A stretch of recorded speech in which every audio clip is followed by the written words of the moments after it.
up from Putin's forces. It's time to once again talk about Pooty Poo. It also ties back to Elon Musk and how angry people are at Elon Musk for a spicy facility take. 34 J6 defendants have signed a letter complaining about conditions in the D.C. jail and are requesting they be transferred to Guantanamo Bay. That's pretty funny. We'll see what happens there. Let's take a look at Pooty Poo. Forces have taken back control of a key city claimed by Russia, and Putin is raising new nuclear threats in the face of military setbacks and new opposition inside Russia. Chief Foreign Correspondent Ian Pannell is on the scene in Ukraine. Good morning, Ian. Yeah, good morning, George. This is the road to Liman, where the Ukrainians have just pulled off another stunning victory. Remember, this is one of the regions declared part of Russia by Vladimir Putin on Friday, and yet one day later, he was already losing territory as his war plans start to look in serious trouble. This morning, Ukrainian troops on the march, reclaiming key areas from Russia in the south and east, liberating the strategic city of Liman in the Donbass, one day after Putin declared the area annexed and part of Russia. Soldiers raising the blue and yellow of the Ukrainian flag, celebrating an important victory. Liman was a vital transportation and logistics hub for Russia. Losing it is another major setback for the Kremlin's military supply lines in their efforts to secure the Donbass region. Russia's campaign has suffered. Sometimes you treat chat like shit, hurt specifically for those who see you as their favorite streamer. Okay, take a second off and reconsider what you just said. Okay, I'm covering the news.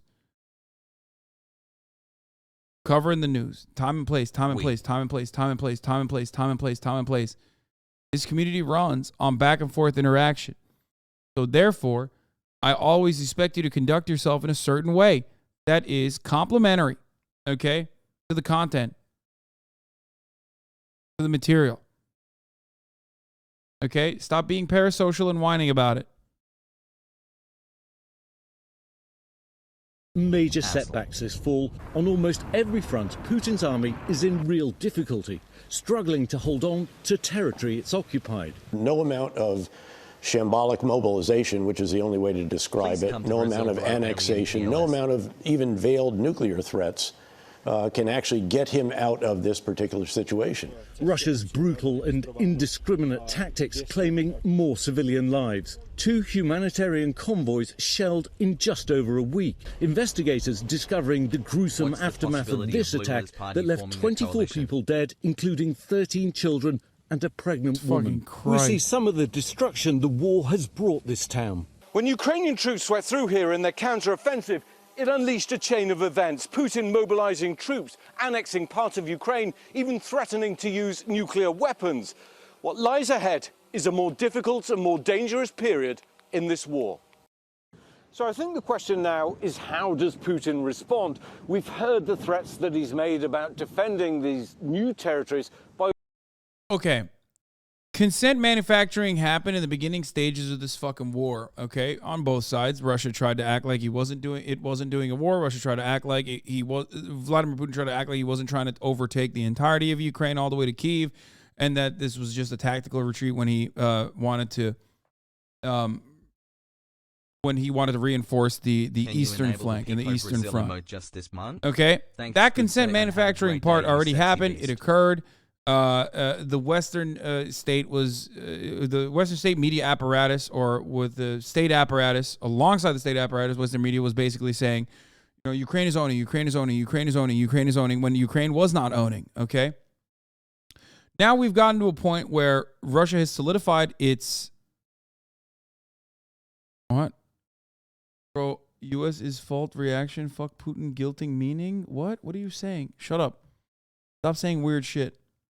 Hell yeah, brother. Russia has always held that it does want to take Kyiv. It's the only West that says they want all of Ukraine. That it does not want to take Kyiv. It doesn't matter. They were bombing Western fronts. They were bombing Western locations. Okay, Ukraine wasn't doing great. Obviously, no, you can't really do great when you're getting fucking invaded. You know, no matter what happens. And now Ukraine actually is performing very well as a consequence of the HIMARS, as a consequence of all the weapons that they're getting, small arms and also large arms. Weapon systems that they're getting from the West. Okay?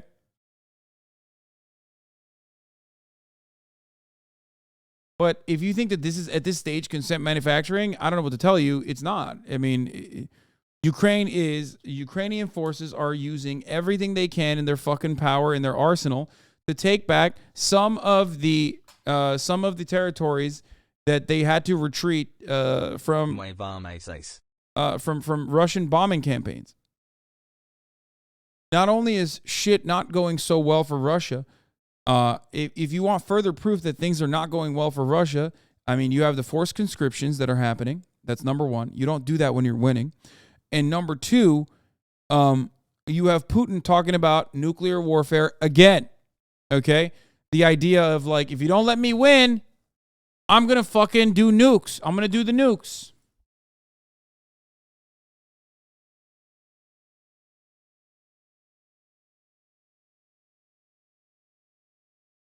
You called this in February.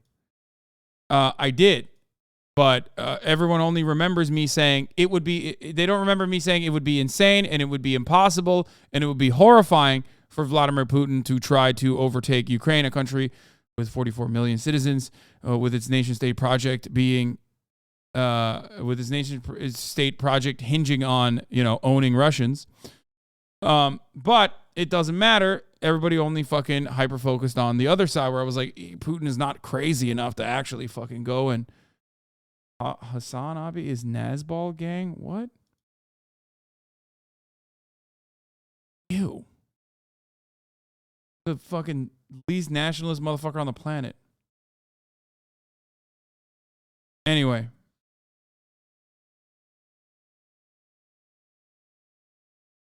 So now things are going not great at all and really poorly.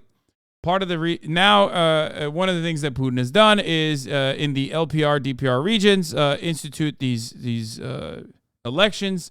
The elections results are going to be overwhelmingly in support of Russia. That's the reason why they were held to begin with. Okay, but part of that is because of the mass amount of displacement that already occurred. You bomb the shit out of the areas. You literally have ongoing conflict in the region. Of course, they're now just exclusive. The people left behind are your people. That doesn't mean that it's adequate. That doesn't mean it's right.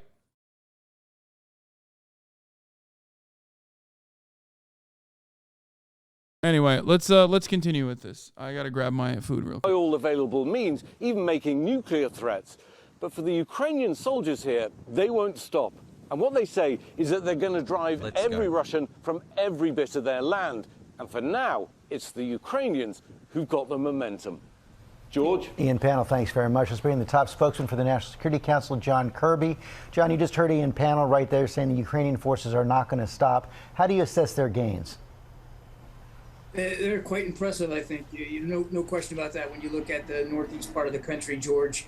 Now they are pushing up against the Luhansk Oblast, which will most likely be their next goal here. And of course, that's one of the oblasts that Putin tried to annex late last week. They are also making gains in the south, George. Incremental to be sure, but they are making gains in their counteroffensive down in the south in the Kherson Oblast, and not too far from the city of Kherson. So they are absolutely on the move here, and like you've heard President Biden say, we're going to continue to make sure we can give them the weapons and capabilities they need to continue that kind of progress. I was going to ask you about that. There are new reports of those gains in Kherson this morning. Is the Russian hold on Kherson, a key strategic city, under threat? I don't know that I'd go so far as to say it's under threat this morning, George. Again, the progress they've made down in the south has been fairly incremental, but it has been positive progress. There's no question about it. What do you make of this new nuclear threat that Vladimir Putin launched on Friday? He had a wild speech there on Friday as well. You've talked about severe consequences if he actually follows through with it. Does that mean a NATO attack on every Russian conventional force inside Ukraine?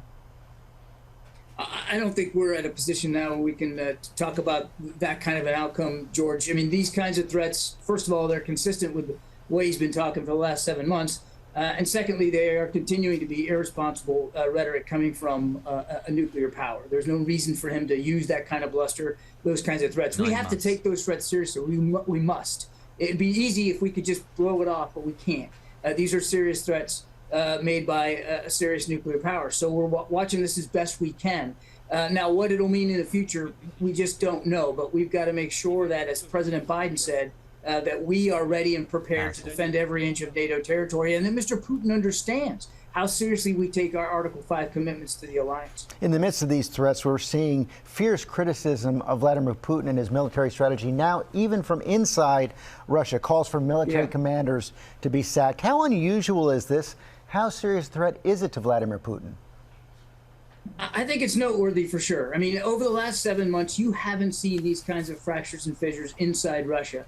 You're talking about elected municipal officials that are speaking out. Obviously, average Russians speaking out and protesting the mobilization. And now you have people in the information space in Russia, usually pro-Kremlin voices, who are now criticizing the government's handling of the war in Ukraine. It's significant. Now, how Mr. Putin reacts to that is of course, an unknown. We don't know how he's going to take all this external criticism. But I think it's also important, and sometimes we forget that in just the last couple of weeks, 2 of his major countries who have been at least providing some tacit support, India and China, have publicly spoken out against what he's doing in Ukraine, and done so right in front of him publicly. So he's losing a lot of sympathetic ears, not only in Russia, but outside Russia as well. John Kirby, thanks as always. Well, hey there, GMA fans. Robin Roberts.